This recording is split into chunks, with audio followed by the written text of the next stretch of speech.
Hello and welcome to Varn Blog. And today I'm with Karthik of Revolutionary Tracks over at the Left Flank Bets channel from Movie Night Extravaganza with Forrest and Co. And with Marcus, who also from Revolutionary Tracks of the Left Flank Bets channel, from the Left Flank Bets channel in general. And occasionally plays as people confused for Jason Myles on This Is Revolution. Yeah. Because apparently leftists also can't tell people apart. So with all that said, tonight we're talking about the subject of Revolutionary Tracks, which is the intersection of politics and music, or the lack thereof. And I wanted to start you guys out with the question of, why does music seem so depoliticized now in a way that has not historically been the case? Well, I guess I'll go ahead. Cause and that's the thing, is that like, for what we are looking for, and I maybe like leave Karthik up to like the actual like metrics. It's not necessarily that, like, I think that maybe music is like depoliticized, and especially too, like, we talk about hip hop music mostly, where people even discussing what's going on in their community is something that's like been like kind of a a lifeline in hip hop music. But it's actually two of the, I guess, lack of coherent political thought that can explain what is going on. That's something that I feel like used to happen more, and then is, I guess, gone like less and less and less. And so I don't know. I mean, like, what's to explain that? I think Pascal's containment theory. Yeah, I think could like be the that. whole, I don't know, the 50-year counter revolution or whatever. However, Pascal of This Is Revolution, of course, frames it, and I don't know how much of that is materially, like what it materially look like, etc. But I definitely think I can definitely think of an example such as Nina Simone, who basically was the best like musician around of her time in every sense, like got the voice of like the most booming, like you can recognize that voice anywhere kind of voice. And you also had like she also had classical training. She was a classical pianist, like she could play jazz and classical, weave in and out of that. Crazy talented, crazy, just incredible artist. And writes Mississippi Goddamn, and it's just like gone, blacklisted. Like nobody hires or nobody recruits her to perform in any capacity. Like slowly peters out, and like results in a documentary that ends up turning the whole thing into a sort of psychosis, or like some kind of personal psychological breakdown that the artist was undergoing, as opposed to a very systematically and materially destroyed career. And that's just one example that I can think of off the top of my head, and I don't know if there are like tons more examples of that getting suppressed at an even earlier time, because like where's the market for something like political? And it's just like we're living in an interesting moment right now, I feel like, in this capacity, because now there seems to be a huge market for political, or like seemingly political art, which makes us wonder if there is anything political about political art in the present moment. And what could constitute political art is like an open question, I feel like, rather than something that's like it used to be political once and it's not. I feel like right now, like there's a lot of stuff that's coming out pretending or like claiming to be political, which makes us ask the question of, is it political or not? And I feel like that seems to be the preoccupation of our time, rather than like worrying about getting blacklisted and fired or something like that. So that's something that's strange to me. I don't know if that's answering your question at all, but I feel like that's kind of like where we're at. Yeah. Where previously it used to be that like you could be political, but then that's it. It's the end of the road for you. But now it's like you could be political, but then you get signed and like you get a record deal, and then like they celebrate you. You get a Super Bowl show and whatnot, and then you know, does that mean that you've arrived? Like political art has arrived? I don't think so. So you know, I would love to hear what your thoughts are as well on this. Like what is the reason why you know, political art is the way that it is, or political music is the way that it is right now, not just in character, but like, you know, in the kind of reach that it has, and in the kind of audience that it attracts, etc. I think it's interesting to look at that in terms of hip hop from the 80s, or in terms of rock in the 60s. One of the things that I think we have to account for the or the repoliticization, or the quasi politicization, or the pseudo politicization of art, whatever you want to call it, is that the real political content of earlier phases of art didn't matter. It had very little to no effect. And you know, like, even in the 60s, you could talk about all the protest rock and the protest folk music and protest blues and jazz. And there are strong political elements to all of that, you know, even in things that don't seem political, like you look at Miles Davis or you look at Sun Ra. And yet, that's not what ended Vietnam. The Viet Cong ended Vietnam. Like, that's not what ended. In fact, nothing. In fact, the issues around like black people and drugs actually got a lot worse. So like it's hard to see where political art had any efficacy. So on one hand, I get it. And the other thing that I would say that you hinted on that maybe we should talk about a little bit is, right now, I feel like there's an aesthetics to politics that actually isn't really truly political. Like, if someone tells me they're a socialist, what do I know about them? They're probably educated, you know, probably live on the coast, probably downwardly mobile if they're not from the lower parts of the middle class, or upwardly mobile if they are from the lower parts of the middle class. Like they like the color red. Right. They like red. They might have a certain amount of Soviet kitsch going on. Maybe they like Shinrazuri with red stuff, as opposed to, you know, Ching or Tong Shinrazuri, you know, whatever. Like, there's a certain exoticization involved in it, but it doesn't tell me a lot anymore. Like, if I were even asked on foreign policy where a person stands if they claim to be a Marxist, I can't even, let's say even if they claim to be a Maoist or a Trotskyist or a Marxist-Leninist, I actually don't know. I actually really cannot predict consistently what stances they're going to take, which tells me that it doesn't say that much about, you know, their actual politics. And I think that's also playing into things right now, because yeah, there is a sense of like, we're all talking about Grimes' politics or whatever. Yeah. And yet I have no idea what that means. And that's, I guess, yeah,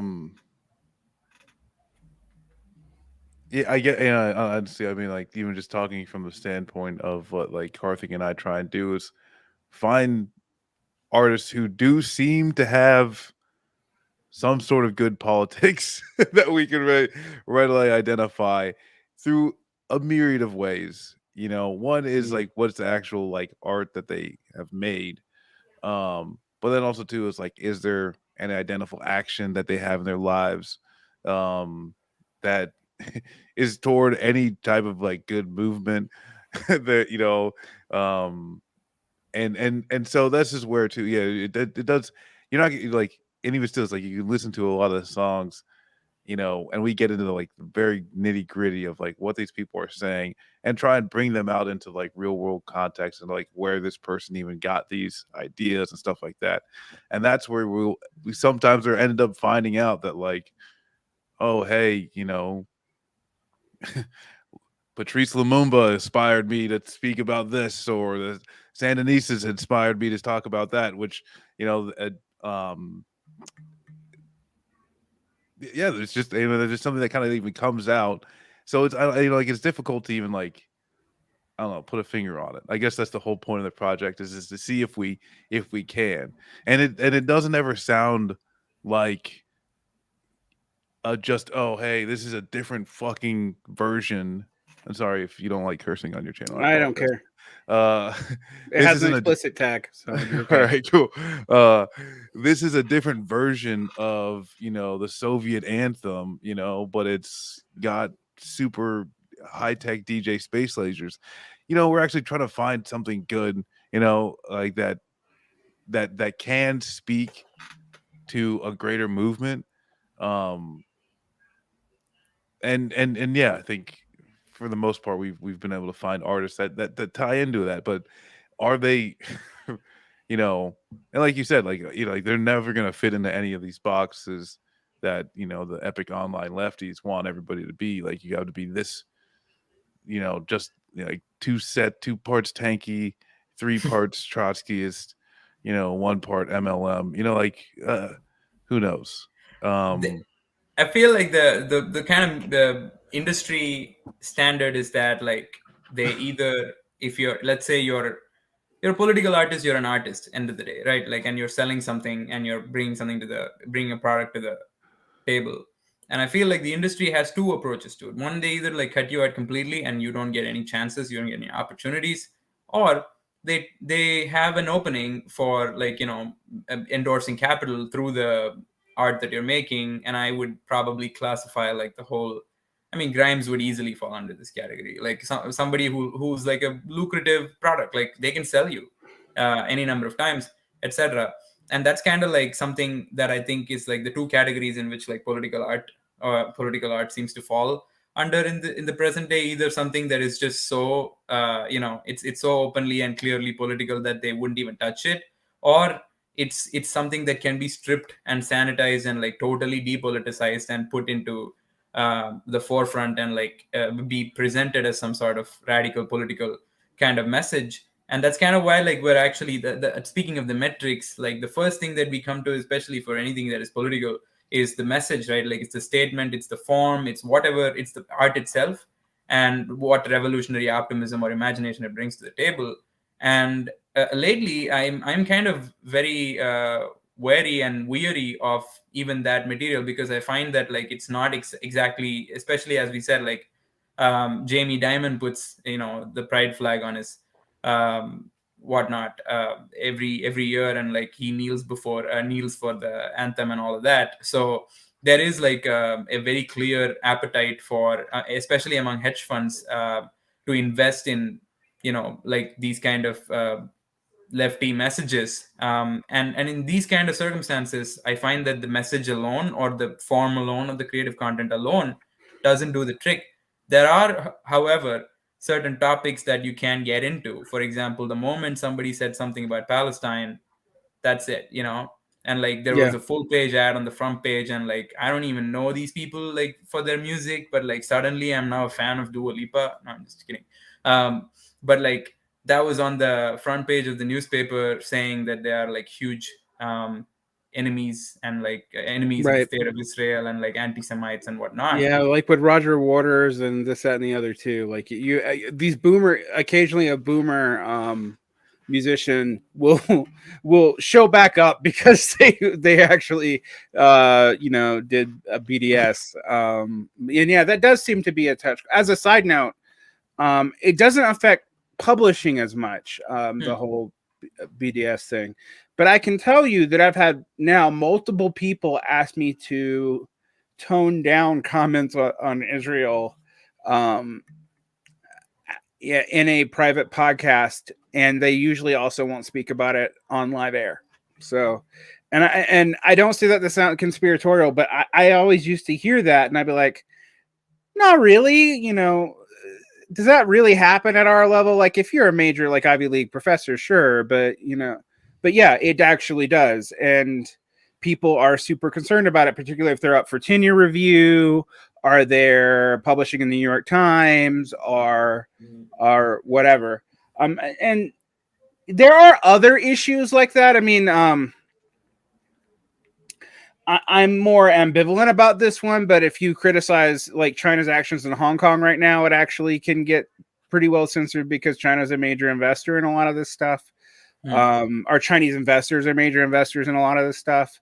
And the right wing will seize on that every now and then. The reason why there's no counter movement in Palestine is it's hard to imagine what a right wing Palestinian solidarity movement that wasn't just pure anti-Semitism would look like. So I think that's why you don't see the same counter narrative evolving there, because the right has no interest in picking that up, with the exception of maybe like the people who say the quiet part's loud and the Pat Buchananite right. So you have that, and yeah, someone like antiwar.com, they'll do it too, but that's like it. They're already pariahs and they're not artists, so there you go. Yeah, but to that point also, like I feel like that's why the content of the art alone, it's not material enough for, I think, a politics, and that's I struggle with it as somebody who writes criticism or commentary about any work of art, and now I have to account for like who's paying for this type of stuff, and it's like who cares, right? Like I mean, the art is supposed to have creative control, etc. But it's so interesting that like there is no such a thing as creative control. I don't know how much there is such a thing as creative control as there is like journalistic integrity, for example. Like is there such a thing as journalistic integrity, or are you just like paid by whoever's paying you? You're just doing what you're doing and you're getting paid by whoever's paying you. Likewise, I feel like in a certain way maybe I am being a little bit of an outsider here, but I feel like it's, and I all of the interviews, Napoleon the Legend, Nejma Nefertiti, La Bruja, and we've also had the narcissist Irakafala. I don't know what exactly his stage name that he goes by now is, but he goes by both. And like Narcy, all four of them have said some version of you cannot be signed to a label and still have creative control. And let alone politics, like not even like you don't even have to be a political artist. You can't even say what you want to say if you're signed to a label, and none of these four artists are. And that's something that's fascinating to think about, where we have zero independent music in the mainstream.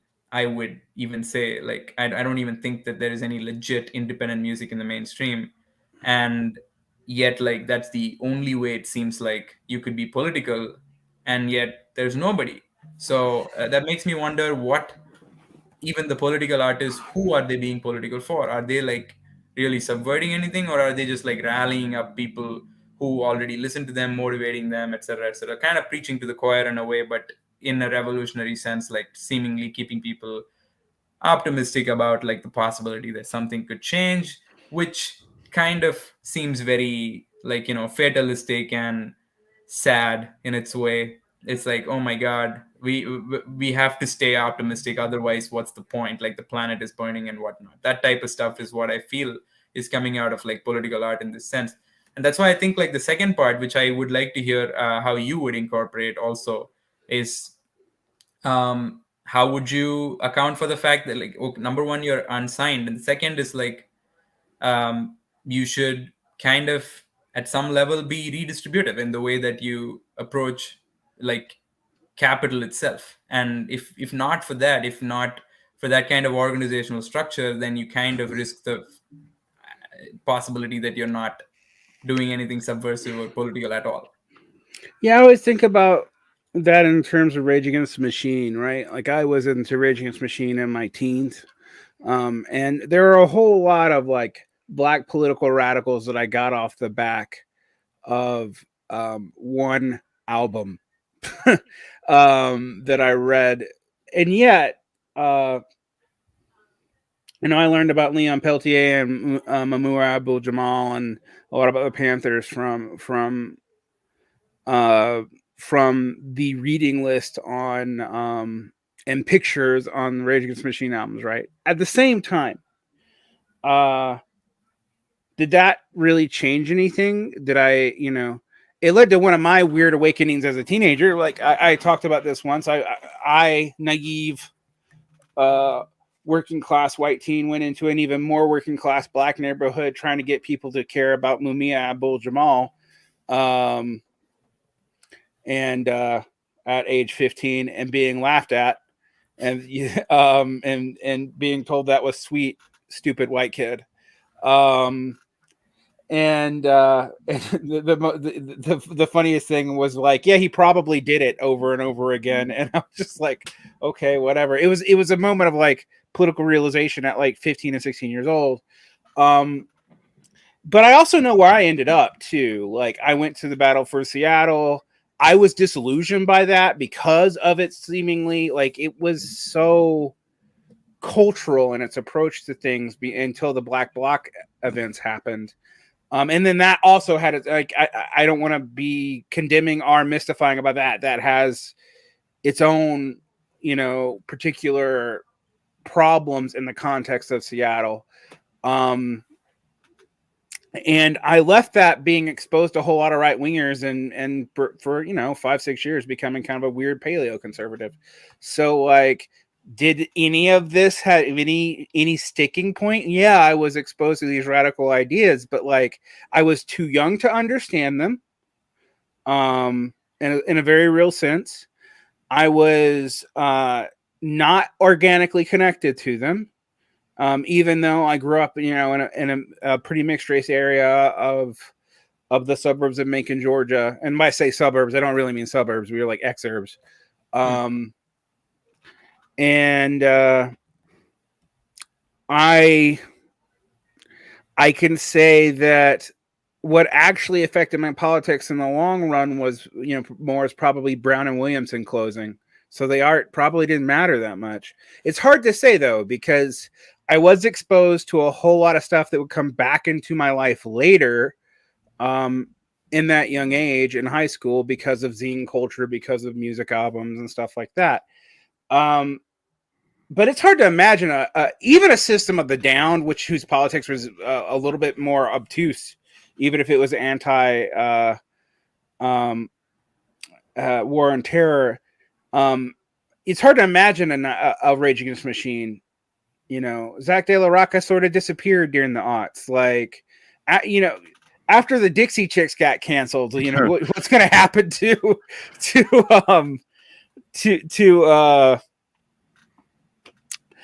Rage? It's hard to say. And also, Rage Against the Machine became kind of a joke. Like their politics became a punching bag because it was like, okay, well, what do you really mean? You're $1 million musicians at this point.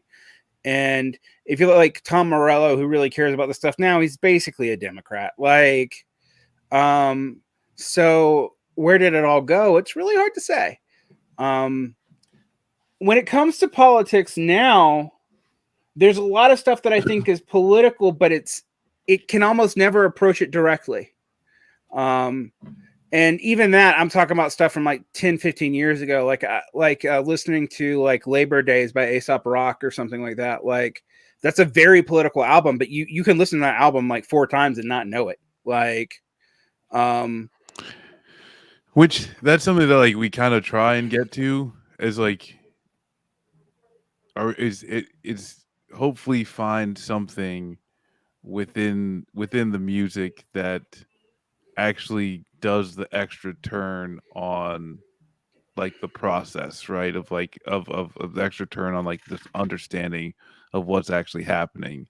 Not just explaining like, oh hey, I come from this neighborhood and that's poor and there's certain things that go on in, but like as to like what are the prescriptions as to why, and like somewhat, like like Rage where they're describing these things, but actually, I guess in a sense where none of the artists that we've talked to yet are multi-million dollar artists. And so I guess and for some, and like some of them are, like legitimate aversion to anything that's too corporate. And even like thinking of Nejma Nefertiti, who had said she'd cancel shows with rappers that she's does albums with and works with continuously because of the who the sponsor was of that specific show. And so that's kind of like people not really even addressing those politics in the music, but actually living those politics, which is kind of impressive, right? And like that's if there's any left, it's not only that like we should appreciate that type of like at the very least aversion to the capitalist capture of entertainment and art and music, um but also to attempt to like we actually need to support, you know, people who are in the realm and then are actually trying to, you know, quote unquote live the values, and not just blindly, you know, she's like an absolute fucking dope lyricist, like she's fucking really really good at rapping, but also, you know, it seems that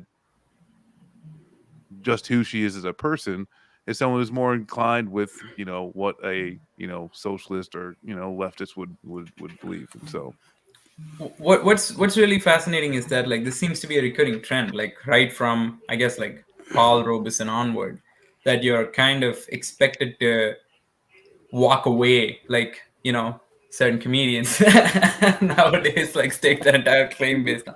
No, I'm just joking. I mean, I like the dude as well, but the thing is that it seems like it's the epitome of what I think has also come to be called black excellence, which is like the coded unspoken side of black excellence is that like not only are you supposed to be like an extremely talented excellent person, but you should also like let go, especially if you're a leftist or like some kind of person of integrity or something like that. You should kind of like sacrifice your entire material aspirations individually. Like let's say you have family and you want to provide for that in the best possible way, in a way that you were not raised or something like that, and that's like part of your marginalized identities emancipation or whatever.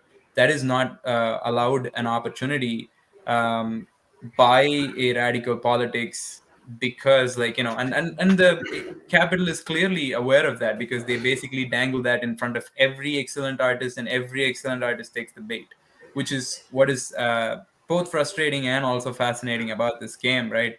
It's that like you can get bought easily, and like how are you getting bought? It's because that's the only way for you forward after a certain point in time, other than if you walk away. And it's like I think it's kind of a project for an artist. I don't even think it's going to be an individual project. I don't think it can be an individual project at all. That it's a project for an artist to both be able to survive and be able to have their politics and be able to play music and create the art that they want to create in the way that they want to create it. All three of these things, none of these three things are possible, first of all, in the scheme of like industry signing and like getting attached to labels and like relying on like the pitchforks of the world to like review your work and like give you the leg up or NPR or whatever, if you're an independent artist. And on the other hand, like you make your way all the way up there, and then the only way for you to survive in an ecosystem like the way that we have the system, the touring and the the release and the promotion and the distribution, you can't compete unless you are like in the beast, promoted by the kind of the most vicious of the profiteers who are in the industry. Otherwise you don't even have a shot. So I think it's a kind of really messed up situation where like I guess like the question that I come out of it asking is what happened to independent art, like what happened to independent DIY, anything at all when Power it law was happened. sorry. I mean, power law happened. Pareto distributions happened. So, ironically, the more channels that there are for an independent artist to make stuff, particularly now, I hate to go all formal Marxist on people, but I'm going to go all formal Marxist on people. Artists don't produce commodities without rents. We don't. And our rents, our prior commodities was renting out our ability for someone to make a commodity such as a book or a CD or a record. But now there is no physical commodity to do that. The value of of the art is now purely IP, which means it's purely its ability to extract rents. Um, so there's 1,000 independent artists now, but they have no ability to extract rents other than maybe a small Patreon support.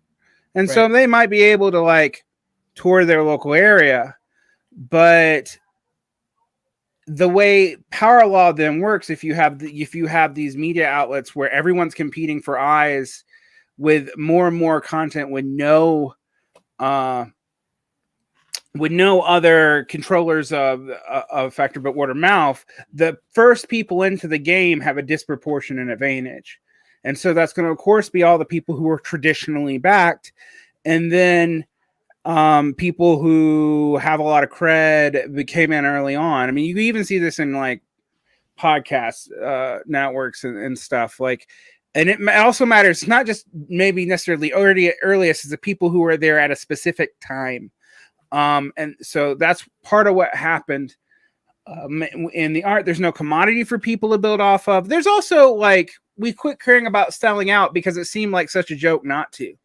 You know, like I remember in the 90s when people still had like a memory of the post-war social compact. We're not even talking about social, like people will sometimes say, oh, they remember social democracy. No, this is not even social democracy.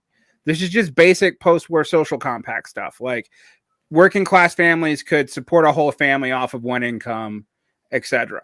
Right. That selling out seemed like the ability to hold out against selling out seemed like a real possibility for a musician or whatever. Now it's a joke. Like you don't make money, you're going to do this as a side gig. How can you even afford to do it as a side gig? Like, I mean, especially with all of the devices and all the gadgets that you would need, all of the tools and all the kind of, you think that it has been democratized and distributed to everybody, but I think it's a real problem because like the kind of music that the teams go into, like the kind of songs that are made, they're engineered like in labs. Like there are 15 songwriters in every fucking album that comes out in pop music. Every song has like 10 songwriters on it. And it's like I get that it's sometimes like a band trying to get credit for IP and stuff like that. There's a lot of those that happen, but on the other hand, this is also like a factory made kind of like process, like Pixar animation movie level like unit putting together these albums, and you make something next to that and it kind of sounds like something that you would hear in a college band or something like that, or a band slam or something like that, and it's just like totally, I don't even know. I feel like they're kind of playing a different. I think that like in any independent art movement, therefore, like I feel like first of all, it needs to collectivize in a sort of almost not even just like we're gonna not like consume, we're gonna be like these kind of whatever esoteric nerdy people or whatever, like create a scene or anything, but actually have a more principled, I think, like movement orientation towards it. Because I mean, first of all, are we on board with this whole notion that everything needs to sound like it's playing in a mall, like in a shopping mall, that it's got to be that smooth and like no sort of like glitch in it, like you don't even know if that's being produced by a human.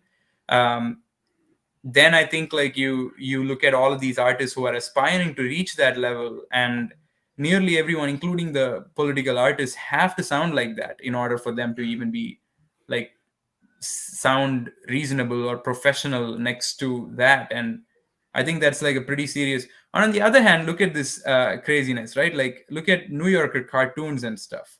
On the other hand, I look at that and I'm like, wait, on the one hand, like the kind of indie music and art is just like getting into this whole dreamscape, dream pop and whatever bullshit. It's like everything's got to sound like, you're kind of simultaneously trying to do work at the same time or something.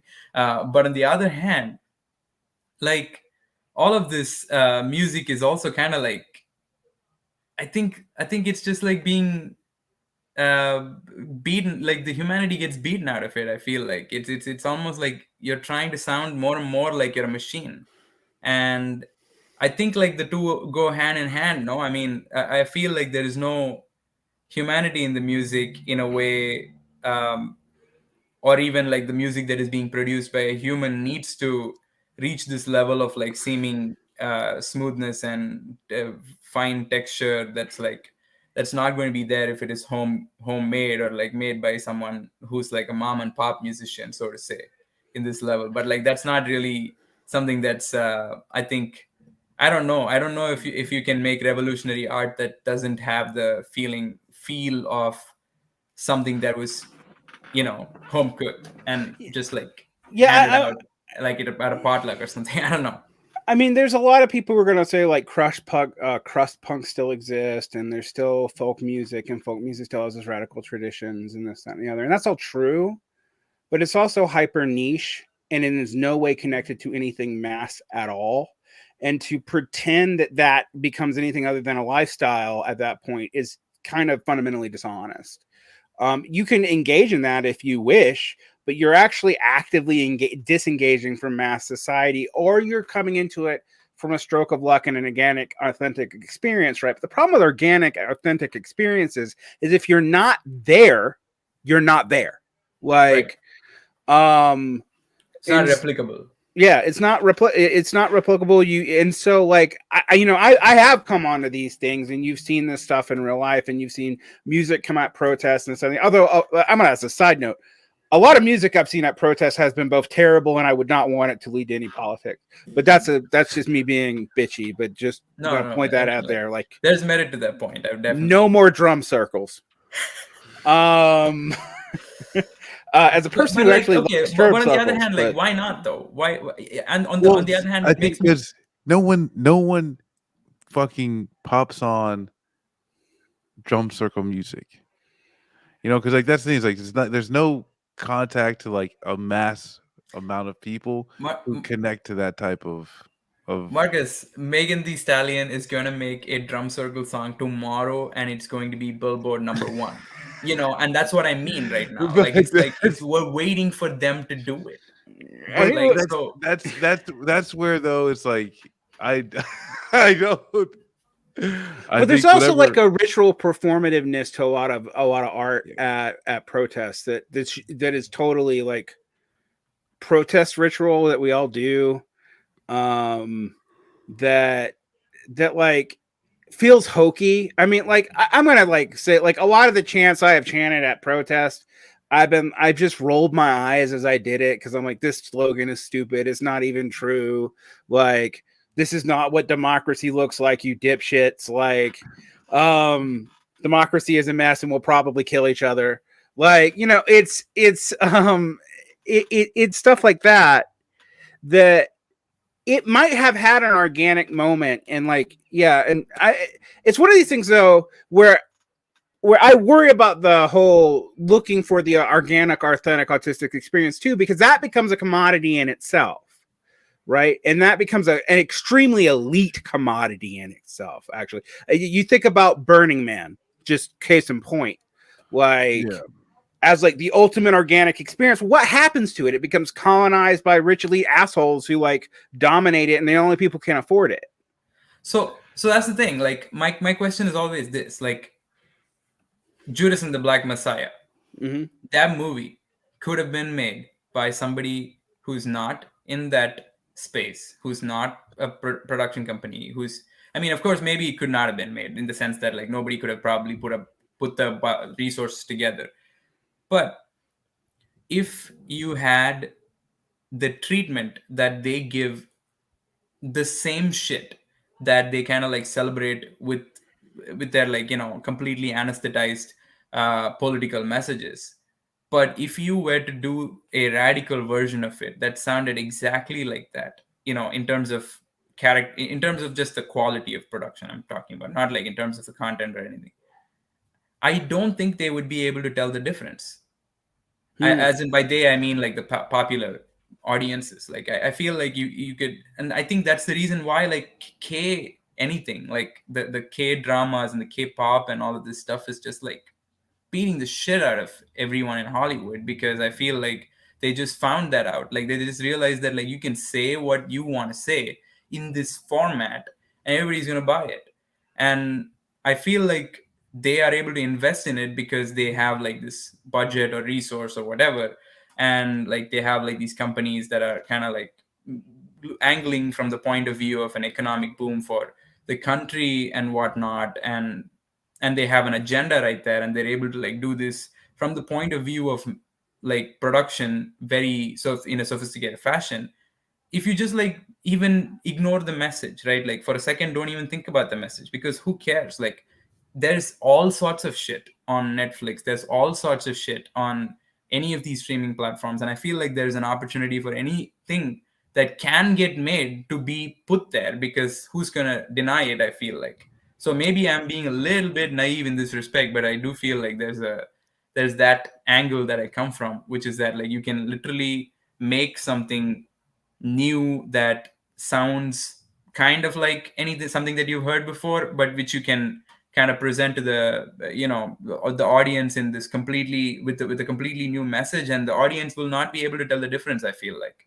And given that these are the circumstances, why I feel like the real channel sorry, the real question and the real kind of dilemma or anything is to like how do you match the levels of distribution and the levels of like production that the mainstream or like the kind of traditional conventional producers bring to the table. Like how do you match them and deliver your message? I feel like the message is not an impediment anymore, but it's more the fact that you have to kind of do these levels of production and like the levels of distribution, the deals that you have to strike and all of that. Because without that, I feel like you're right, you do it at a protest, you do it in front of people, and like it's there for a moment, it's ethereal and it's gone. But yeah, I kind of want to agree with you, but push back a little bit because I have a lot of experience in publishing. We're already making the analogy to movies. One of the problems that I think I see in that is, yes, you're right. You can put any message behind it that you want to, but there's been anti-capitalist cinema since the fucking 50s. mm-hmm. It's not mattered, like, at all. And in fact... Oh, you went muted, Varn. No.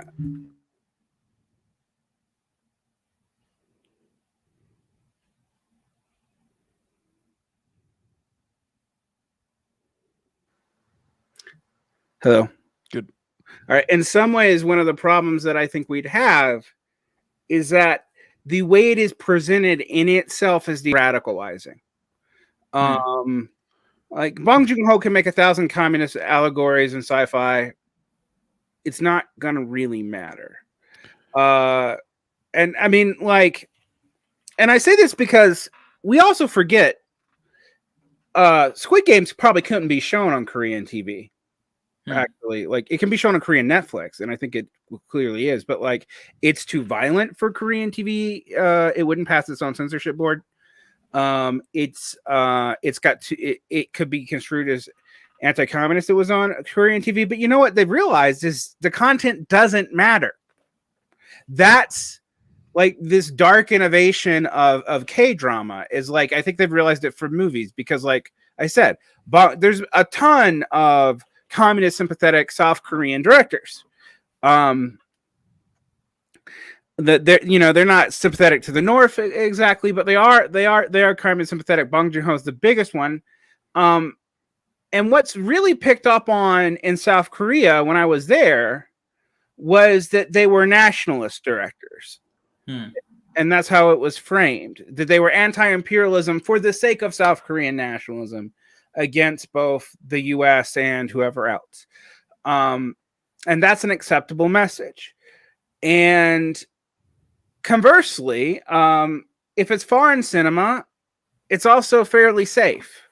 But again, there's been plenty of American anti-capitalist film. Like, where if things get helpful is even like you said, is that even like you as angstful youth listen to Rage Against the Machine, but then eventually like things start actually like clicking into place. And then that's like something that we talked with Jason about, is a separate a movement, and like I think he hits this in his piece. I was a teenage anarchist. Separate of a movement with someone that actually like actually latch on to. It's not going to do a lot except keep these ideas or keep some references somewhat fresh in someone's mind that's able to be tapped into. Um, and so I guess that's kind of the point, is that I think if you don't have a movement that's connected to people, which case incorporates art, and all the different mediums of just print and painting and music and film and all these different things, um, it's going to be lacking something uh, to actually connect and keep it kind of driving forward and give it energy, because that's if people only got energized by politics alone, then we'd be able to we'd be able to actually like motivate people to just come out to talk about different policy matters within our community. Oh, hey, we're just having to talk about housing. Oh, fuck yeah, housing! It's housing night. We're at the policy theater. Yeah, let's fucking debate. That's not what drives people. Music and movies do, and so is there a the ability to tie to something greater? And there's a lot of things like there's some of these films, that especially yeah, you're getting like Snowpiercer and all these things like what is that turning into, right? Other than like a handful of people saying, "Hey, this movie's a critique of capitalism," Right. and then like Star Wars okay, is really about both Buck Rogers and the Viet Cong.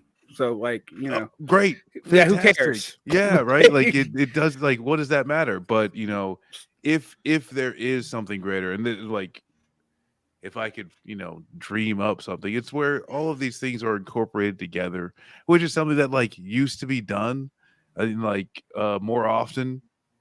I think Bernie tried doing this type of thing in his last campaign, where there are some musical acts that are like incorporated in regularly, but nothing. That obviously, we see what happens with the, with Bernie's campaign, and then it just goes off into nowhere. But that's something where at the end of the day, so like I think with the show, revolutionary tracks, and us even just trying to discuss artists who have similar ideology and do work in real life, that whether it's working towards prison abolition, working towards anti-war and anti-imperialism efforts, all of these things, basically we're kind of even just like putting in the microcosm that like these things, politics and good music can exist, or politics and good art can exist in the same moment, but it not necessarily as the same thing. If you could listen to a fucking song and then been like, oh, hey, I have now a perfect critique of capitalism. Well, that's either like a really long and boring song, or maybe you don't get it yet. I'm gonna set like all 3 volumes of Capital and also Theories of Surplus Value to music, Yes. and release it as an opera where we sing about yards of linen for 4 hours. It's done. It's so easy.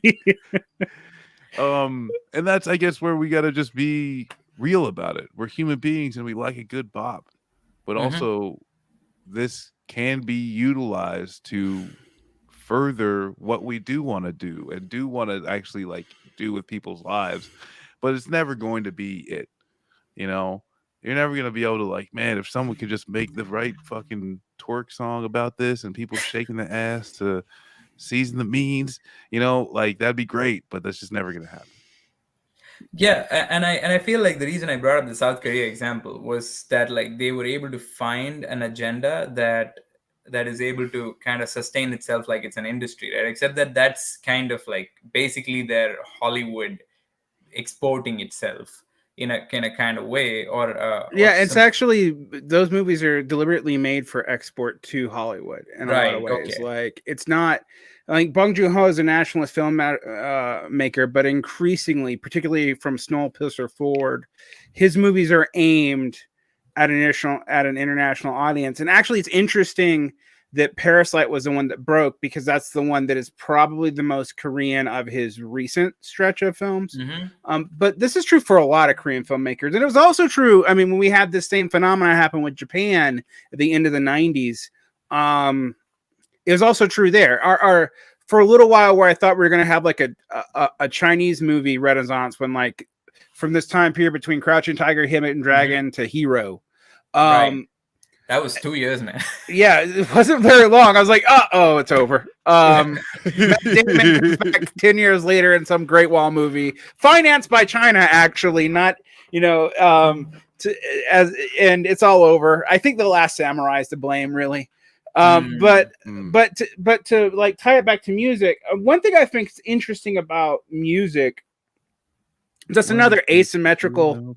Sorry, this is Bob. Yeah. It's another asymmetrical cultural sphere.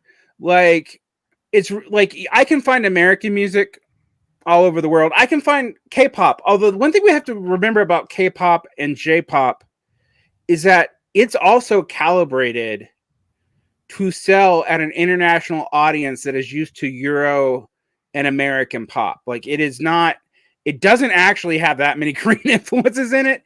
It is K-pop is like literally probably even more than American pop, made in a sound lab for like the most anodyne music you can have, with like bits of random English thrown in to make it approachable to people all over the world. Not even Americans. Like, it's just it's a common language that like 5 phrases can be used everywhere. And like, it's designed like that. And then what's interesting about what breaks out of K-pop, and this is actually it's kind of similar to the movies you're talking about, is Psy. Psy is not normal K-pop. Psy is actually satirical, but people in America don't know that. Yeah. Like, when Gangnam Style come out, I just fell out laughing, because I was actually in Korea at the time when that song came out in 2012, 2013. And I knew what it was making fun of. And I speak enough Korean that I caught some of the jokes. And it was just, none of it landed, but it was also musically a little different from the stuff that was actually made deliberately to sell in America, which did not catch on here until there was already a big K-pop phenomenon. And that stuff like Girls' Generation or BTS, or the fact I know this is kind of sad, actually, but you can tell what I do in my spare time. But listen to K-pop. I kind of hate K-pop, but I hate it with a passion that only somebody who really cares about it too much can hate it. So it's like that guy that you know that hates rap. This is guy that hates rap, and you're like, they really, really actually love rap and can't admit it to themselves. It's, fucking it's true of a lot of homophobes now. Yeah, it's true. Yeah. I'm K-pop phobic, is what you could probably say. No, but I get that, because like Blackpink, I watched the documentary, and I have to say that they're pretty cool. Like, I feel like they kind of beat the shit out of every like woman entertainer I've seen in the United States. Like, literally every single one of them. Like, all 4 separately. Like, Beyonce is like not even close, I feel like, in terms of how much like just charisma and just energy and honesty that they bring. Which is what is interesting, is that like the United States doesn't want to see them, and similar to all of these, Bong Joon-ho was the first one nominated in the mainstream in the main category, that they will always be immediately seen as foreign film, or like foreign music, or like foreign language film, or something like that. And while the United States is so clear about like this whole import, it still wants it to be on its terms, right? Like, and it's always, again, industry specified. But that's why I kind of look at these. I guess like Bong Joon-ho is the only one that I'm literally looking at as a person who's managing to do something with it.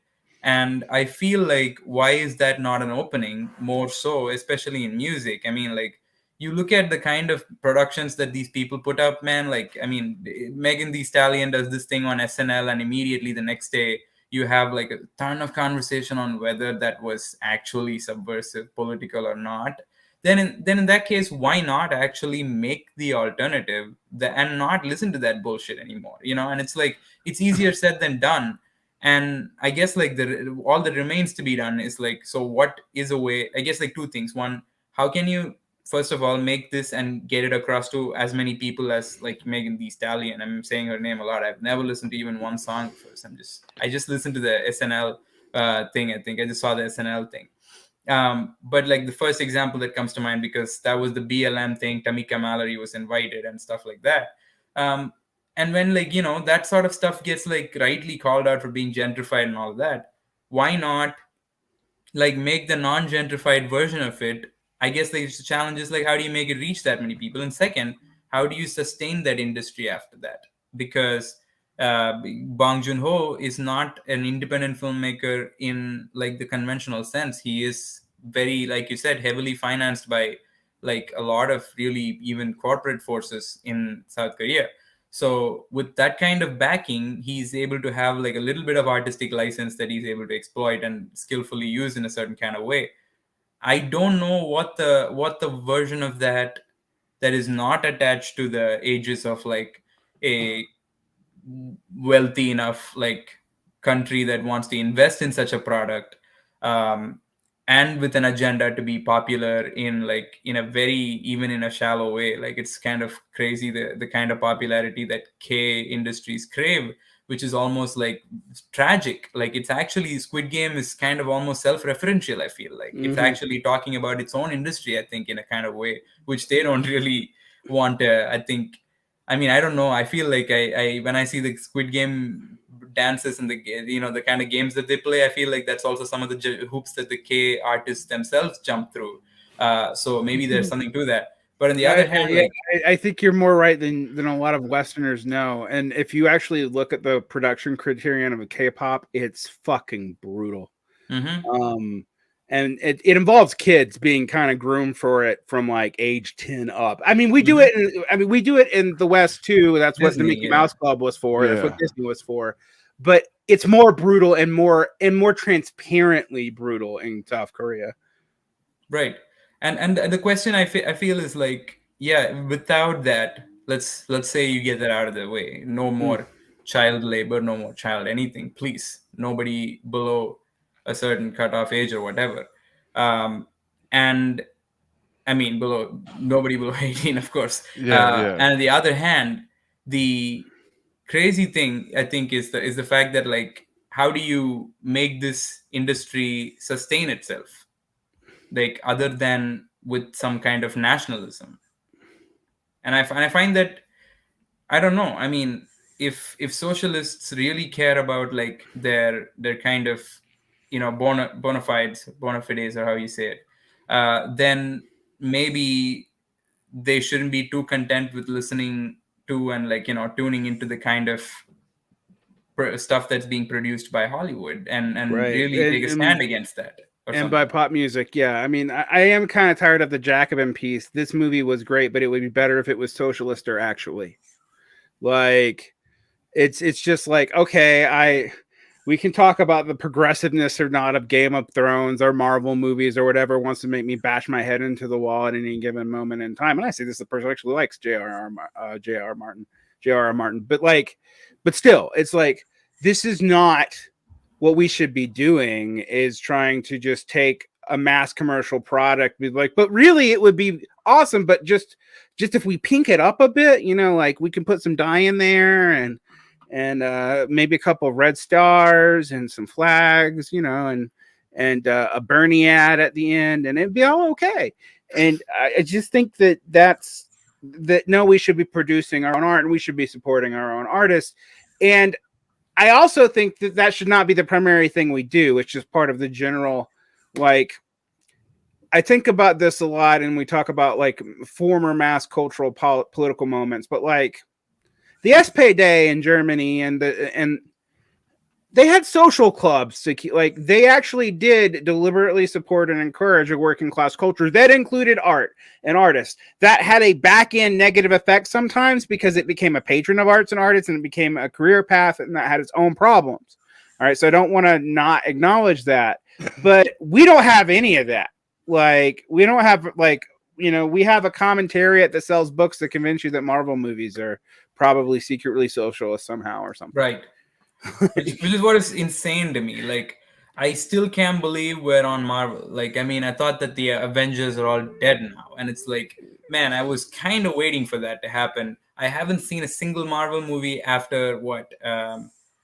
After the first Avengers. I haven't seen anything since I haven't seen the Avengers, and I was like, the moment they made that movie, I was like, yeah, I know what you're doing here, and I haven't seen it. And it's like, it's not like I like it, it's not like I hate it. It's just the fact that I don't need to participate in it, right? And I don't think it's a stance even. It's like I have other things to do with my life, and it's like I think there's something to the fact that, I mean, I don't mean to say that like some kind of big mass boycott or something like that. It's just a very simple, like, why do we have to bother ourselves with this bullshit, man? Like, why I is mean, this my life? Like, why do I know who Kumail Nanjiani is? Like, please tell me. Like, I you think, know, and why do I know how he looks different now than he did before or something like that? And that, yeah. you know, and all of that. And like, why is that my reference point for somebody of around where I come from in this place? And like, and I think that there's a very kind of unfortunate reality behind all of that. Like, so yeah, I mean,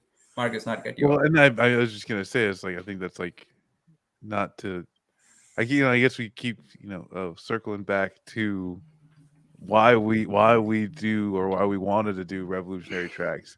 It was literally say, it's like, why are we talking about this shit? It's not that music is, or any type of art is going to save us, but if we're going to talk about art, it might as well be good shit that makes sense for us to talk about. Bingo.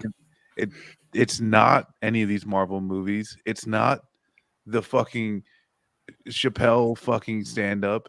It's not any of this shit that most of these fucking people are even paying attention to.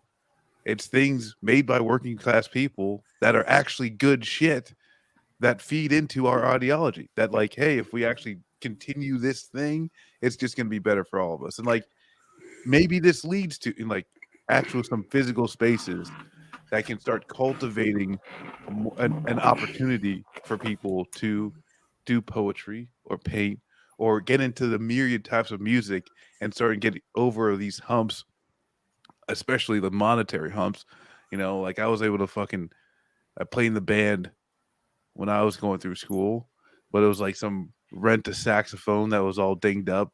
Like, instruments are expensive. So what are we doing? And like, that's the thing too, is like, if, oh, hey, instead of, this would be better if this was socialist, like, yeah, where's the actual just support for art that's just good? Right. Yeah, I thought about this a lot, and when it comes to two issues, is the one is we've been talking about the ex popular thing, but socialister. The other is the culture war issues. I'm hesitant to talk about it all, but I left us, I left Zero books for a variety of reasons, most of which were actually personal. But one of the breaking points for me wasn't even the content of a piece. It was I see another fucking video about, we're gonna talk about this culture war thing, no matter of whether or not you think people should be canceled or you're an absolute free speech absolutist. It's taking all the air out of the room about, in a week, actually, when that Chappelle shit went down, where there's 1,000 more important things, and people just couldn't shut up about what was effectively a marketing gimmick. Thank you. And I'm just like, it might be a marketing gimmick at the expense of an oppressed group of people. I can totally acknowledge that, but it's a fucking marketing gimmick. And we're not going to take Chappelle's speech away, so that I don't know why you think you're going to do that. So just like, shut up about it. You made it the most popular thing. The whole discourse made it the most popular thing on Netflix. The last 3 Chappelle specials had not even made money. They lost money. And you want to know what Netflix really cared about all the stuff that came out that week? The people they fired are the people who let it out that they lost money on the last 3 Chappelle specials. That was the people whose firing stuck. So it's just, why are we talking about this all the time? Even me complaining about it is risking getting into it. And so I was just like, I'm stepping out. Like, I'm stepping out of this because I'd rather talk about books that I think it matter. I'd rather, even if they're corporate, because occasionally there'll be something interesting in American corporate culture. If you talk about like the movies in the 70s or the movies in the late 90s, are the stuff that's coming out on Netflix because there's no major blockbusters for 2 years because of COVID. Right now, these are time periods where stuff slipped through the cracks. Like 1999, 1975. I'm going to do a special about Network, which is a remarkably honest movie, and one that should make leftists uncomfortable about how accurate it is about when politics and art mix together. If you remember Network, there are communists who basically become media personalities. By the end of it, they're totally craving capitalist. And as a person who's dealt in this a long time, I hate to say that I've seen that, but I've seen it. Like, and there's also another element of this that maybe we do have to talk about. One of the things that worries me about like commercial art being super political is what I worry about when like a political press becomes super popular. Its political goals become subsumed to its corporate or imagistic goals, and that goal could be selling you a lifestyle, and that lifestyle could be leftism. And I don't mean to shit on people who publish with any of these groups, but like Verso Books is a corporate-owned entity. It didn't start that way. It started off as a subsidiary of New Left Review, and that has a sectarian background if you got far enough. But it's been a corporate-owned entity for like 15 years, right? That doesn't mean the books that it publishes are bad, but its interests are not political at all. As a person who works in political publishing, this is kind of an open secret. Like. Right. People who publish this stuff don't, even if they have committed left-wing beliefs, they're publishing shit, some of it just to make money. I mean, there's a reason why, like, Haymarket Books publishes Rebecca Solnit when it was still a Trotskyist press.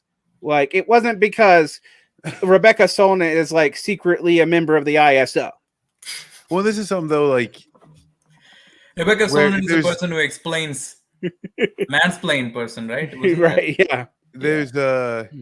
But like this is where too of like at what point is there a little bit of we do live in a society type of thing, and actually having a conversation with Catherine Liu was, and she I love this lady. She's talking about her book and critique of the PMC and all this stuff, and kind of towards the end, we kind of get to like, well, who is this for? How is this helpful, to leftists in general? And she's like, come on, easy. This is for us. This is for academia. This is for a self-critique of a bubble, that's up on its fucking ivory tower sniffing our own farts.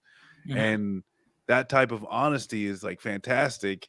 I think is like, this is a work that, yeah, she's like, I'm doing this to like, it's not only do I find it, interesting, but this is to pay the fucking bills. This isn't some manifesto that's going to get the working class people to rise up.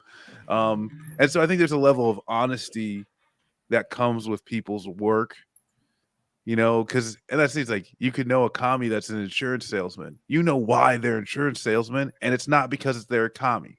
Right. They got to pay rent, right? We all do, and so, and that's where, yeah, that's something that I think you can appreciate and get over in some cases. I think we're stuck with like two things. I think one is the fear of missing out, and the other is the legitimization thing. Both of which I think are like extremely the only tools that I feel like the establishment, no matter what establishment has, which is that like, and especially in art, it's extremely toxic and nerve-wracking. I feel like, which is that like, you're feeling like you're out of it. You don't feel like you've made it anymore, because you don't feel like you're being acknowledged or recognized by the right group of people, which is the kind of exclusionary system that they managed to establish, and which is what countercultures have, I feel like, in sheer numbers tried to destroy. And even then it gets like severely discouraged when one or two people from the counterculture will get like the golden ticket and go into the room with these people. And the number two is, I think, the legitimization thing, which is like, I feel like the audience, especially nowadays, I don't think they even know if they have the permission to like something unless somebody else tells them that it's cool to do that. And I feel like especially art suffers in this because nobody has been like, nobody can like listen to something and actually say, shit, this is solid, this is like, this should be on the radio. Everybody that I listen to, I feel like the highest compliment that I give a musician is that, like, man, I wish this was on the radio. And it's like, I think that like I haven't really heard that kind of chatter anywhere, which is that, why is this shit not on the radio?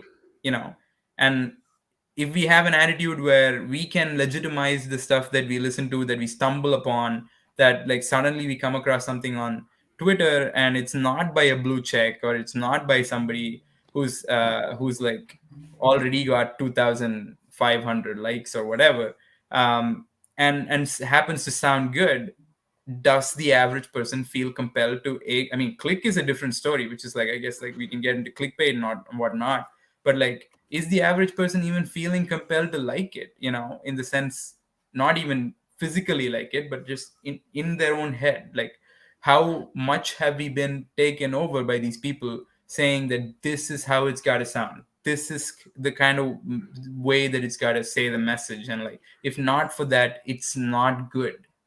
Like, I feel like that's kind of taken the number of songs that I have recently come across that people have said are good, but which are absolute garbage that I cannot even stand 5 seconds of, is just crazy.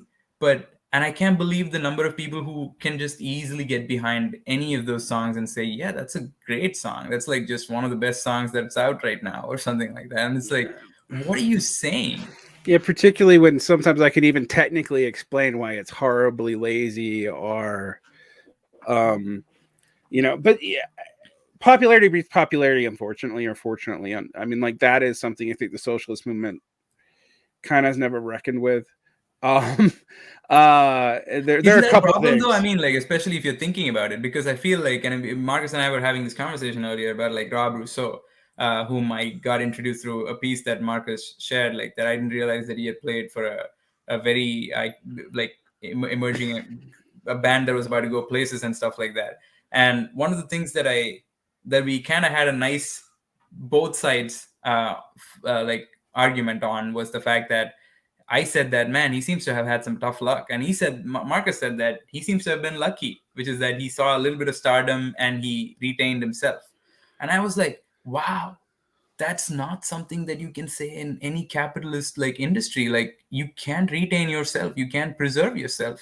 You can probably have stardom, but then you would be Free Britney, like, and it's like, so can socialists in that kind of space offer an alternative version of stardom itself, which is not stardom, which is not like a kind of like you are constantly under scrutiny in the limelight, but a more collectivized version of it where you're seen as like an individual contributing to a project? And I don't know what that stardom is even going to look like, because socialists have not bothered, I feel like, or at least like not prioritized this as like what kind of an artist will they have at their forefront. Or maybe there won't be an artist at the forefront, maybe there'll be a bunch of collectives doing this shit or whatever. So I just realized that like we haven't even imagined what we could do if we were to move away from the Part of me, standard notions of. part of me feels like it's less songs and more musicians. Like, because, and this is something too where like my parents, yeah, like my parents are Jamaican, like Jamaican immigrants, and there are so many iterations of the same song. Mm-hmm. If it's a good song, it's a good song, but watch me do it. It's kind of the mentality, which, yeah, like in my head, like it's something that looks more like that. Like a good song's a good fucking song, And there's a lot of people who are just like, oh yeah, I get to hear this song now, and like maybe it's not the artists who wrote it. Sometimes the artists who known for singing it didn't write it. They did, they weren't the first ones to sing it.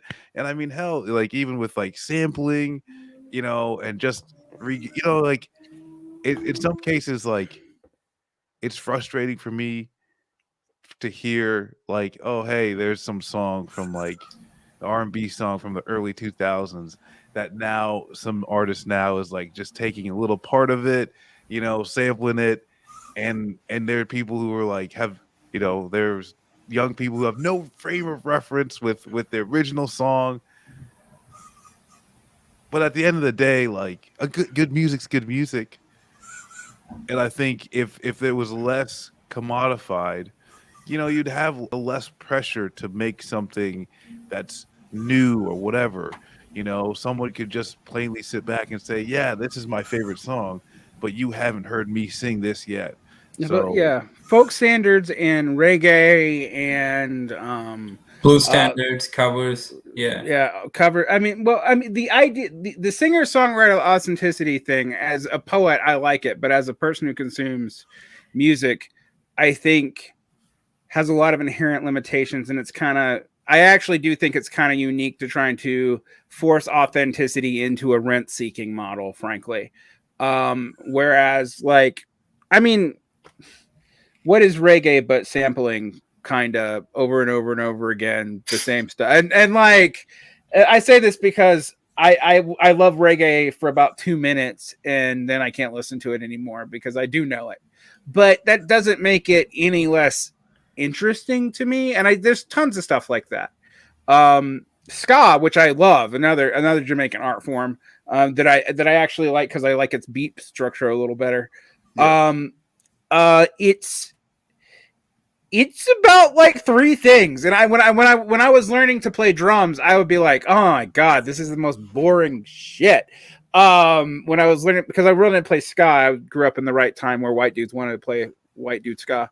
And it was like, okay, the drum always sounds like this, and I was like, yeah, but when I actually listened to like Trojan Records recordings, which were mostly just recordings of live events in Jamaica, they all start with that bass like you do with any jazz standard or whatever, but they kind of go wild actually in a lot of the time. And it opened it up for me. And I realized that like, oh, this is a standardization because we're playing within this set of beats criterion. People know what to expect, but I can do a lot with that limitation. Traditional blues is like that. Tradition country before pop country is like that. Like I can explain to you the basic chord structure of how a country song works. It doesn't take a lot of musicology. And I actually think there's a power in people also being able to approach music where the experience of it is slightly different, but they kind of know what's going on. And it's hard to do that when everything's got to be so generously unique. So I do think that there is a certain like preciousness to auteur culture that weirdly leftists are kind of big on because we're all contradictory people and most of us are kind of petty B, if not a petty bourgeois or professional or managerial. I don't actually think those two things are the same thing. I'll make the insistence in separating them, but I identify with that, definitely. I think like there was definitely a point in time when I was big on the whole like individual having creative control thing. Because and even now I kind of sometimes fluctuate between that, mostly from the material standpoint, because I feel like the maximum you can really have is like retain this individual sovereignty, because as like Bong Joon-ho said in that interview, it's like, why do you want that fish scene? And it's like, yeah, because it's important to my dad or something like that.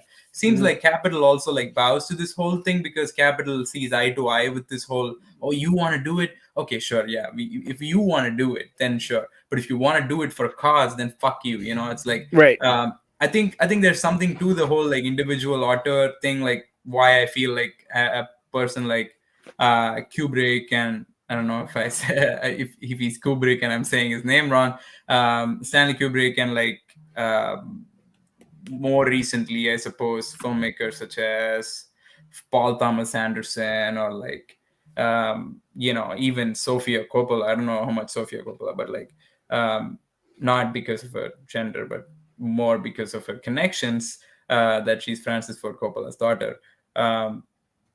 Anybody who's able to, Steven Soderbergh, anybody who's able to like command a certain kind of name brand based audience, and thus is able to like both get like the capital necessary to produce something and summon the audience that will listen to it and like create it into a sort of part of the zeitgeist or whatever. That I guess is like something that I am a little now reconciled with the whole auteur thing.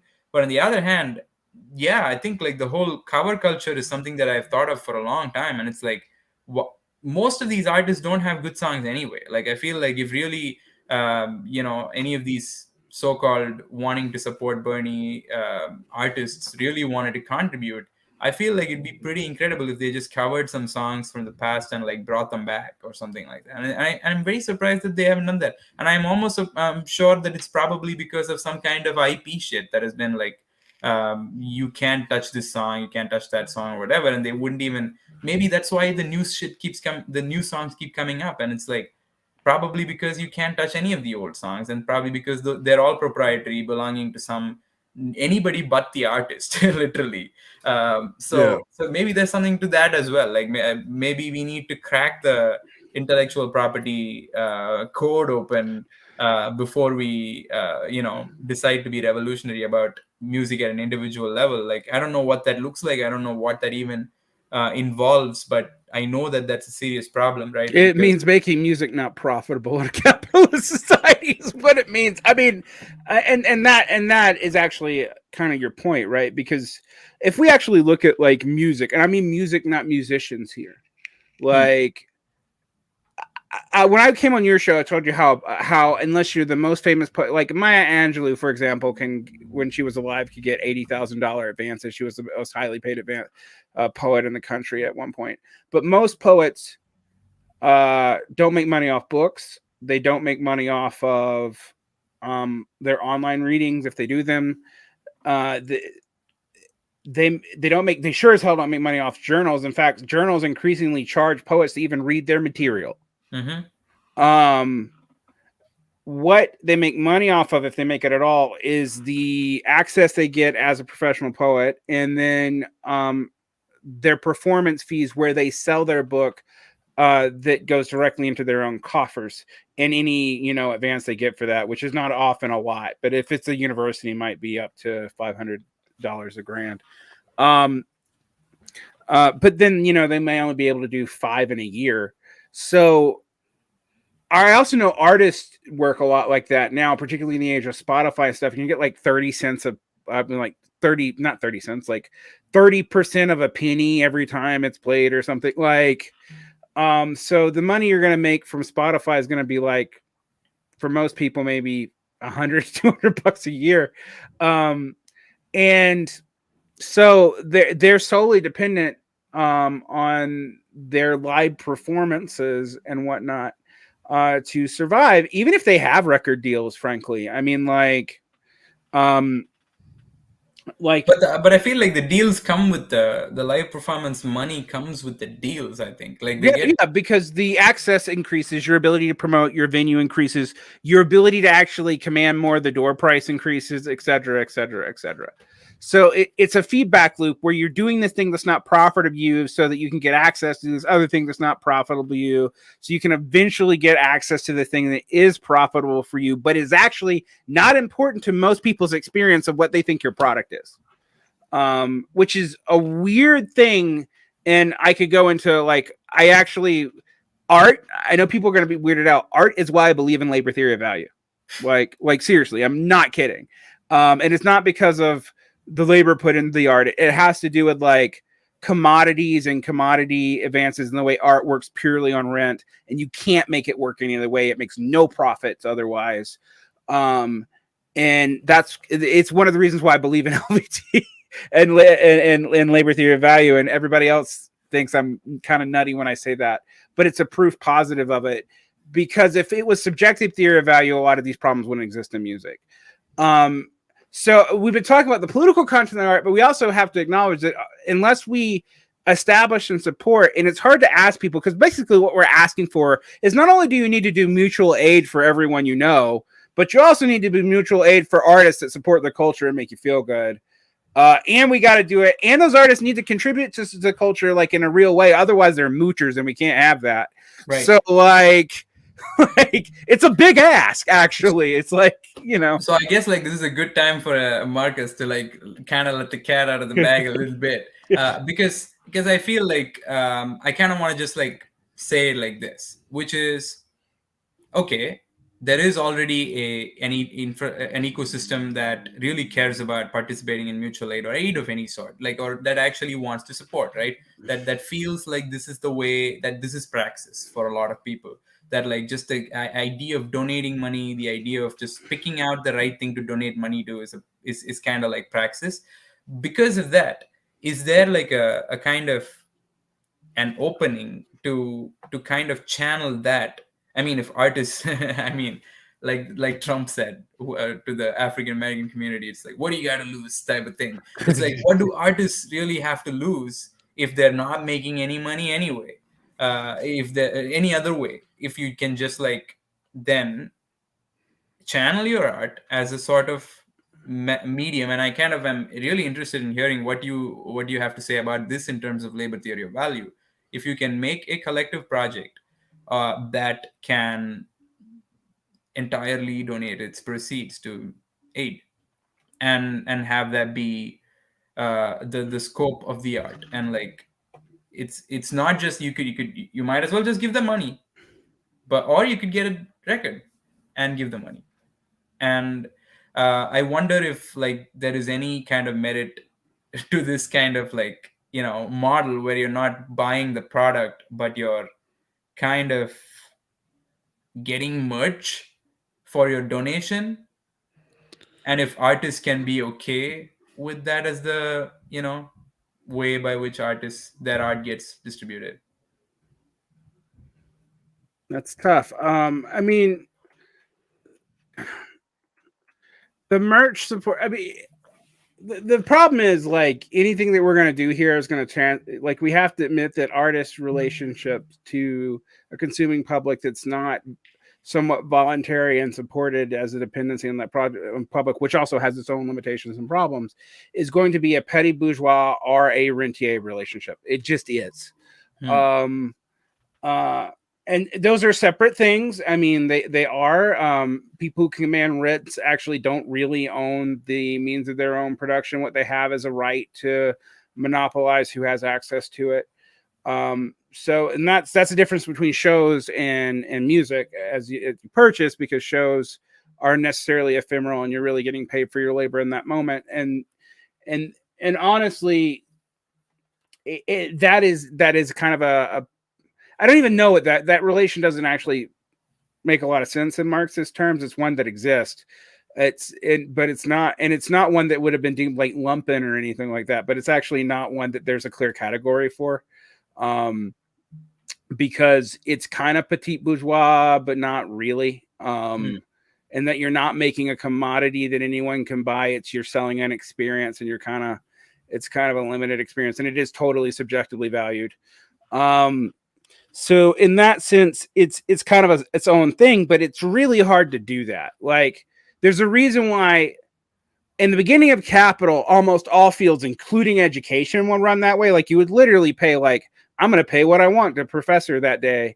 And that's how early teaching worked, is like, you would, that's why your wizard robes, when you get your graduate degrees, and you look like a weird dark clan member, have these weird tassels to put stuff in, is you'd literally put food and other things that was giving to you at the beginning of your teaching session into your silly wizard robes to take them home. Like, that's why that's there, and we just keep it because like academia is weirdly medieval. It's a tradition. Right. Like, but it was originally a tradition where like you were supported by your students' relationship to you directly, and they give you money directly, not mitigated by institutions or anything like that. Is this where the whole give the teacher an apple thing came from? Probably. Huh. Wow. I learned something today. Thank you, Varn. But that's actually a really shitty way to survive. Like, there's a reason why both ends of that deal wanted that relationship to end, right? I mean, for one, can you imagine like trying to objectively grade someone, and that's part of your product as a teacher, and be like, also, if I fail you, you're not going to give me food tomorrow, so I don't know. Or if I pass you too quickly, you're also not going to give me food tomorrow. So there's all these perverse incentives that are set up by this kind of relationship, right? And a lot of shows have that similar dynamic, and they exist because we don't really have a way, like they don't really they're almost something outside of normal political economy in this way. The mass commodification and the development of mass media was all based on state rent models, and then also like the ability to limit who had the right to produce CDs and records, like right.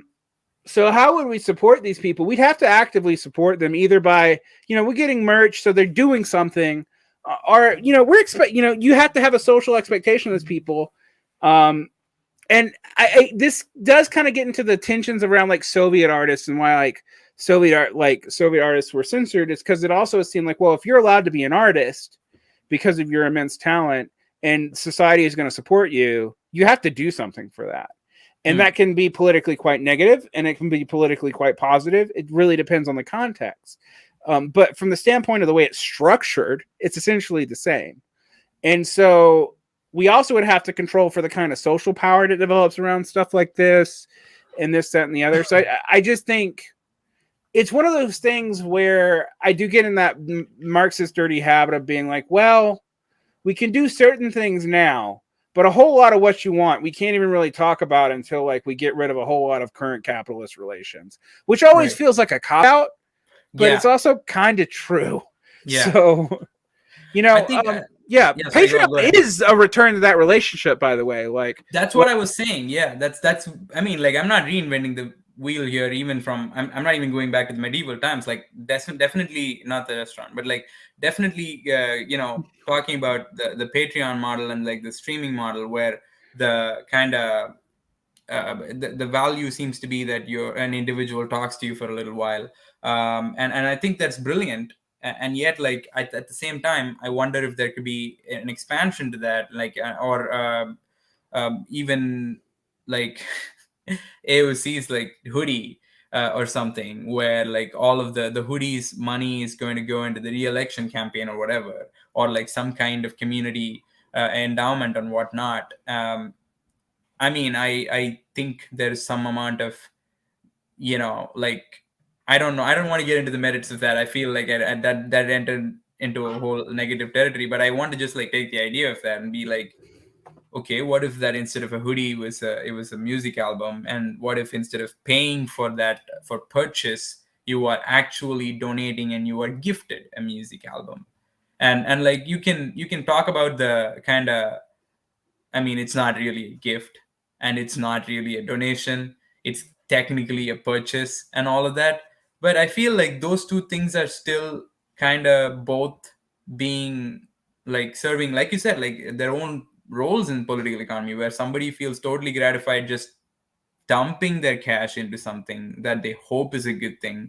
And on the other hand, they're totally happy receiving just a product of some kind of radical product or some kind of revolutionary message or something like that without, and they're willing to purchase it and like, not even bothering about the kind of gentrified nature of it or whatever. So it's like if those two things could somehow be put together and it's like you're donating and you're receiving a gift, both could be true, and it's kind of almost like working like a mutual aid kind of thing, like a barter almost, not instead of a purchase. So that's what like makes me wonder if like there could be a way for this to survive. And like I mean I would be completely I would be sort of being disingenuous right now if I didn't say that was something that's on my mind as like an active something that we can actually do within the resources that we have amongst all of us in this room. Well, I think we can do some of it. I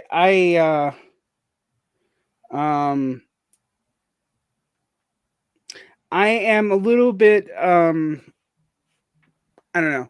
I'm always skeptical of whenever we instantiate something like this of just saying it's all going to be fine and hunky dory, and we have a prefigurative socialist relation, because I can think of like 85 things that can go wrong, because that's what I do all day. I like literally, it's part of my day job is to think about how stuff that we do can have negative effects on students and this, that, and the other. And I obsess over it. But at the same time, if we don't try something like that, I guess we kind of are stuck in like, well, you can patronize the people, the cool cats, and they can make a couple $100 a month, or maybe even $1,000 a month if they're real lucky, but they sure can't live off of it, and particularly in America as the stuff's going right now.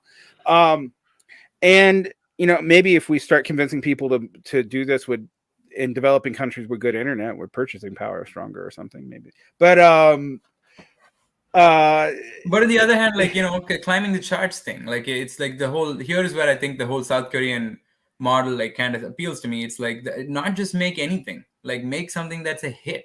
Like Bong Joon-ho doesn't make a movie thinking that, oh yeah, I'm just gonna make a movie and people like it and like it's gonna get an Oscar or something. Like, no, people watch this shit is #1 on Netflix, like and I don't know if that's like, yeah, go ahead. Well, yeah, no, and I think that's some of this stuff can be gamed, because it's like part of this is people just going out there and doing something earnestly, just want to make art or want to help and do that just earnestly. And I think part of doing things earnestly is understanding the system and how to work it, which seems conniving because the system is capitalism. But you do have to understand, I guess too, is like, what does success mean?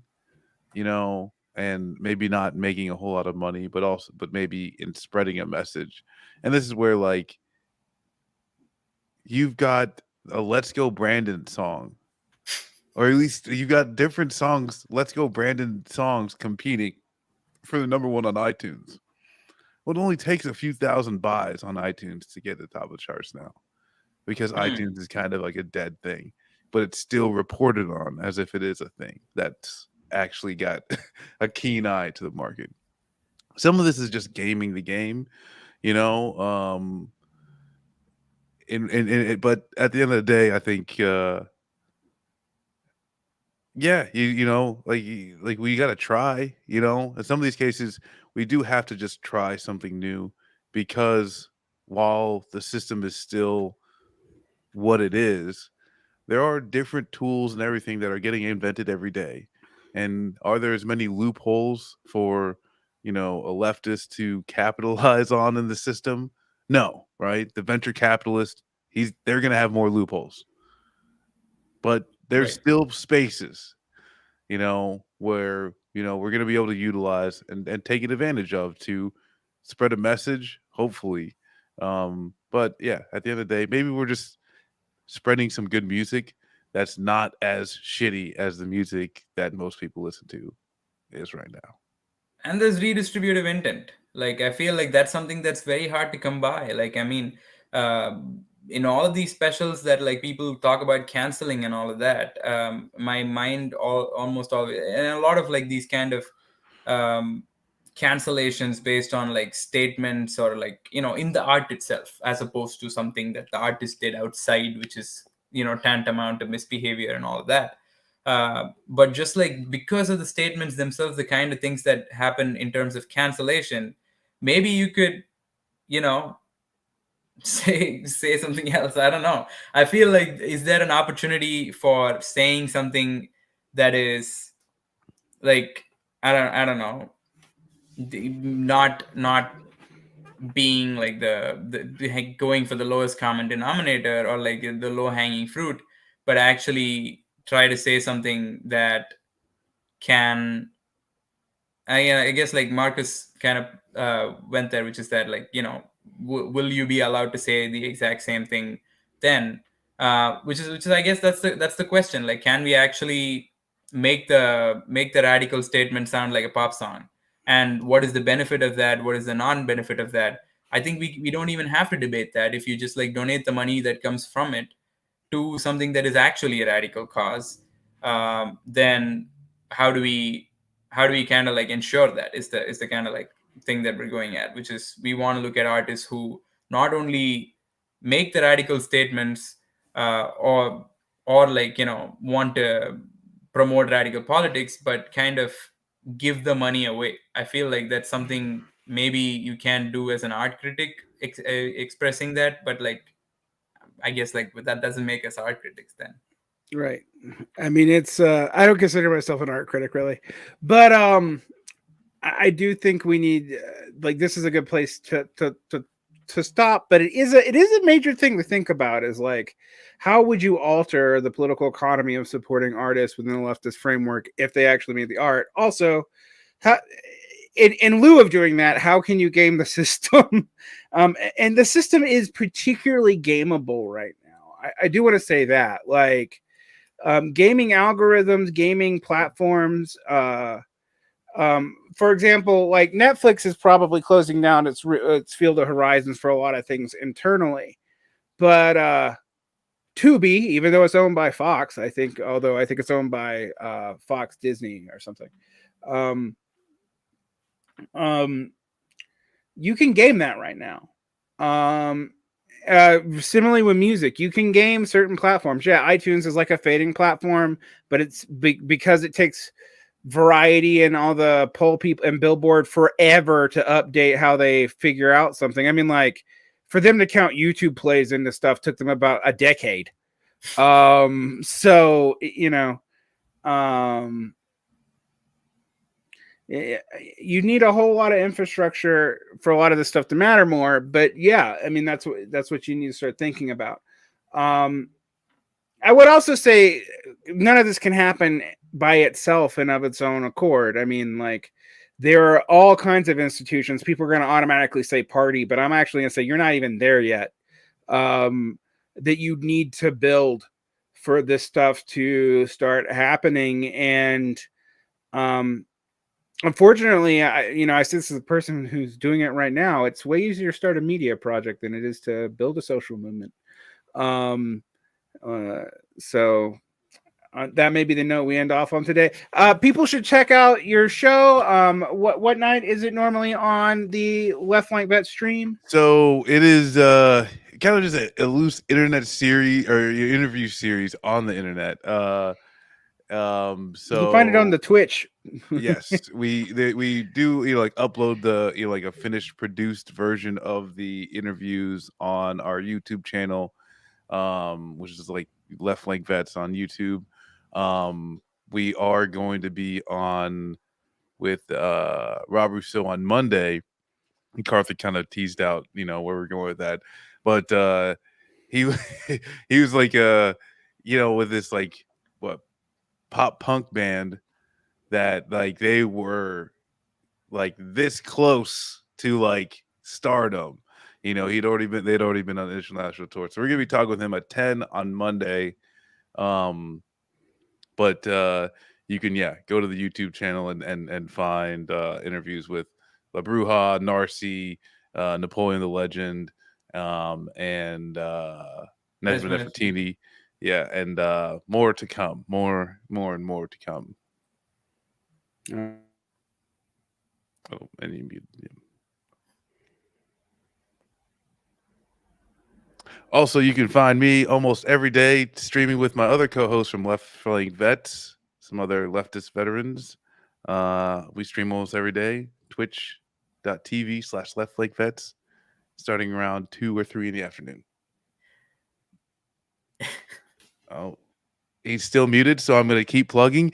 We also shitpost on Twitter quite a bit. We make memes and all types of funny little things, you know. Nope, still nothing. If you, I guess I could kind of say, plug. We're like trying to also, I mean, if anybody has any recommendations of musicians who you think is revolutionary, radical, who does redistributive stuff, Varn, can you speak? Yes. Yeah, okay. Then feel free to recommend anybody that you might want us to have on the show. because we're definitely open to any kind of recommendations. We actually do the work, and we love doing it because that's listening to music. So I listen to all the albums of the artist. So does Marcus, that we choose to interview, and it's a fun conversation after that. So that's something that if you have somebody that you would want to refer us to, then feel free, both Varn and the audience. All right, and I will do so. And with that note, I'm going to say goodbye to our peeps. Thank them for coming on. Go check out Revolutionary Tracks on Left Flank Bets Twitch. And you can find Karthik on that, as well as Movie Night Extravaganza quite often. I think you're pretty much one of the co-hosts there, though. Who knows? There's so many. And for a while, I thought I was. Not because I thought I was. I just came on as a guest so much. And then you can find Marcus on TIR, usually at least once a week. Saturdays I'm on. Saturdays at noon I'm on. This is Revolution. Yeah, so you're on the Saturday at noon Eastern time. So check all that out, and I'm gonna say goodbye to them and let them go have a good night. And I'm gonna do some Patreon business and take care. Peace. I got to do some patron announcements. So for Khan Il Kahanen supporters, there's 2 new guys, and I'm gonna announce them for you. So we have people who I owe shout outs to: Harrison Axiander, JY Chan, Joel Harold, name redacted because they told me not to say their names, Lucid Space, and Habib Rahman. Thank you for becoming $10 or more supporters. You make me still do this. We're gonna have shows on Network coming up for patrons. I might make that special. I have shows scheduled with To Beat the Chow, Sean from Antifada, Conan Neutron from a bunch of stuff, the musician, coming up in November. But I'm also going to be taking time off because I'm moving and it's the holidays. So have fun, and I will be sending out a couple more interviews during the month, and there'll be some stuff during September. And for patrons, there's all kinds of backlog and fun stuff that you guys are going to